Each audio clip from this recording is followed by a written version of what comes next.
everybody. Thanks for joining China Book's Q&A with Dr. Kevin Ryan.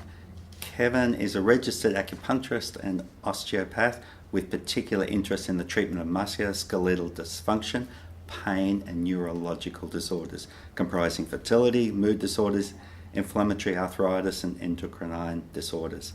Kevin studied with the now famous Geelong osteopath Thomas Bowen during the final 3 years of Tom's life. Kevin in his 40 plus year of full-time practice with busy clinics in Geelong and Melbourne. Thank you for joining us, Kevin. Thank you, Trevor, for that introduction, and welcome to all of those looking at this video. I began practice 43 years ago, this coming December, and I was trained as an osteopath, as a natural therapy practitioner or a naturopath, and also in TCM acupuncture.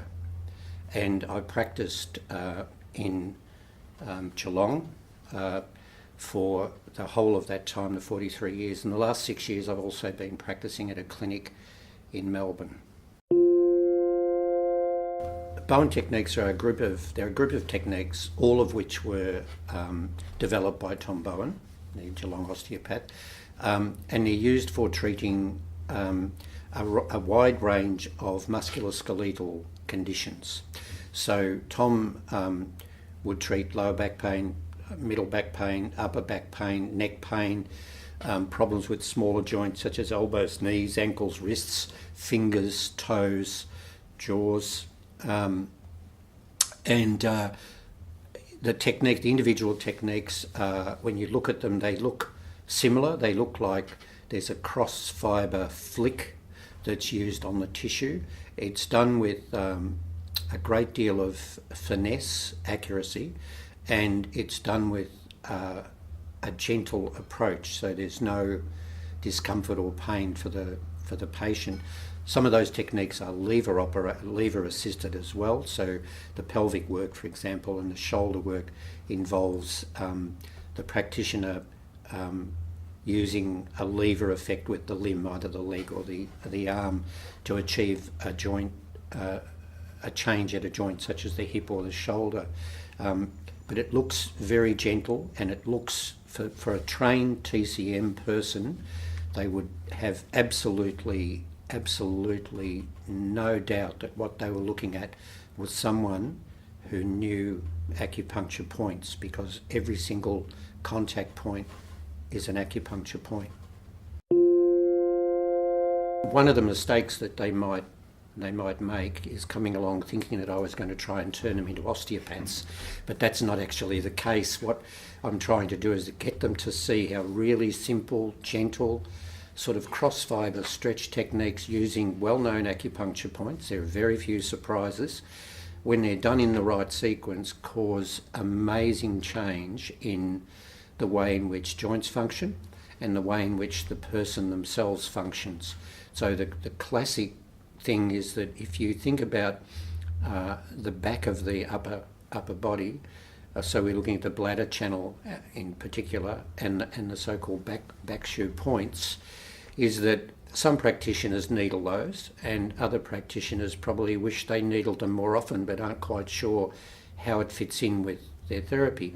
The thoracic technique that Tom used was totally inner and outer back shoe point related, and it means that when you're performing the treatment, you're getting feedback about, so for example, if you find that there's a particular type of tissue in the upper back shoe area, upper thoracic area, so perhaps around the lung area, then you can expect to find other issues within the lung channel and also within the patient's presentation and symptoms. So it's a two-way event. The thing that brings most people into healthcare, looking for healthcare, is either pain or misery, and they're often linked. And so people in pain are often miserable. It has a big impact on them, and so the kind of pains that can make a person miserable or just cause them problems Things like knees, for example. Knees are a very common injury.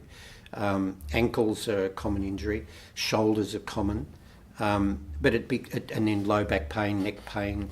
So when we look at something like neck pain, like for example, I do a lot of work under referral from a neurologist, and that work is to do with migraine and headache and head pain. And so all of those patients, as well as having acupuncture for that, I'll always look at them from a musculoskeletal perspective, because there are neck issues behind a lot of those problems. So that's part of it. Well, Tom Myers wrote a wonderful book a long time ago now called Anatomy Trains, and it is a wonderful way of just looking at the facial connections of the body, so that we can get an idea of why it is. Yeah, here's, for you. I have one I prepared earlier.